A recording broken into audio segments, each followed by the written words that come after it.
The story of Jesus didn't just begin with this birth of Jesus. I'm contending that it began in the Garden of Eden. God created. When He created we human creatures, it was to have relationship, fellowship with Him, freely giving Himself to us and we to Him. It was we, not God, who kicked ourselves out of the Garden of Eden.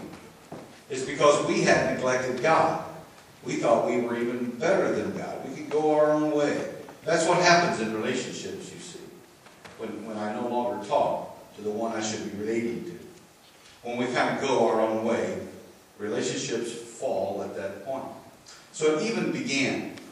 I read a book once. A book I once read was called Fighting to Get Back to Eden.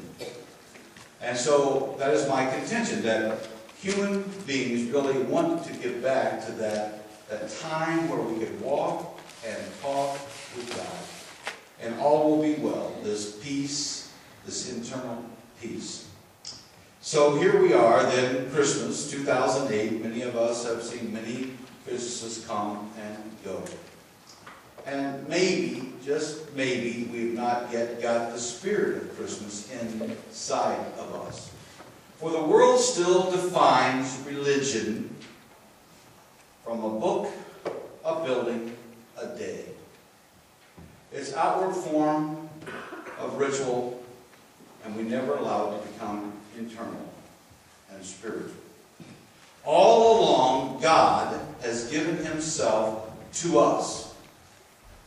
By the way, after a period of time, I think I would just give up, you know? When you give of yourself to another over and over again and they reject you, you give up. But that is not God's nature, to give up on us. He loves us, wants to have a relationship with us. And throughout Scriptures, Old and New Testament, is story after story where God comes, saves, redeems. And at the same time, we, for a while, we push Him off to the side and again think we are in charge and we don't need God until we fall on our knees. And we only need Him for a little while just to help us up and get back on track and then, you know. And again, what kind of relationship is that with people? Have you met people in your life that somehow you just hit it off? You begin then to share yourself with them and they with you. And over a course of time, it does just happen automatically, but over a course of time, you laugh and you cry.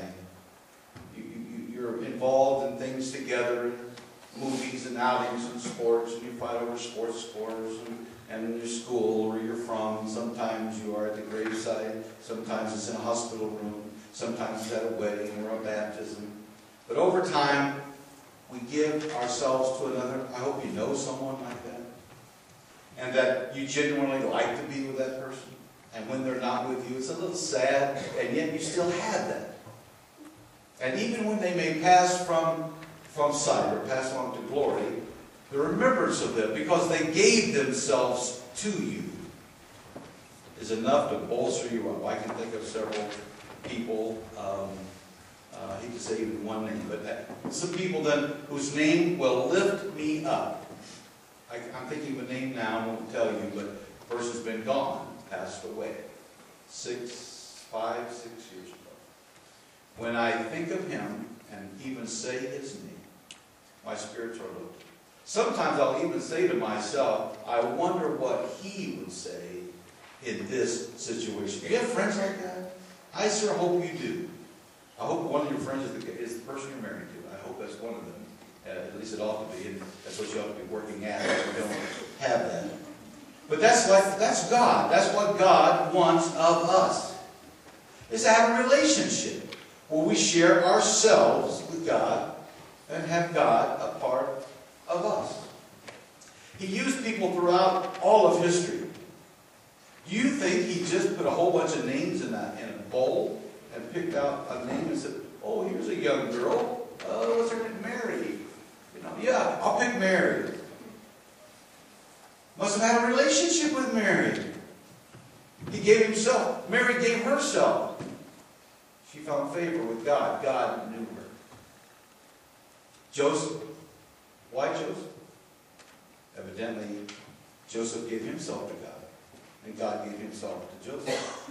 And he would be the kind of person that when he heard the news that this person whom he was betrothed to was pregnant, expecting a child. I remember the first time I read it, and I was already a pastor. I don't know how I missed this. But I was reading the Christmas story, and it said, when Joseph found out that Mary was with child, he decided to quietly divorce her. I went, oh my Lord, I can't believe what I'm reading. Well, he's a dog. How could he? But yet he was responding. And God came to him and said, don't be afraid. How many times that's happened to me? For every nickel I had, I'd be a wealthy man today. Whatever you're ready to do, and you don't know it, and God will whisper, says, don't be afraid. It's going to be okay. See, that's the way God is. And so he said to Joseph, and he said to Mary, the world will not understand now, but I am with you. And you have been chosen for this great task. For he who will save the world will come in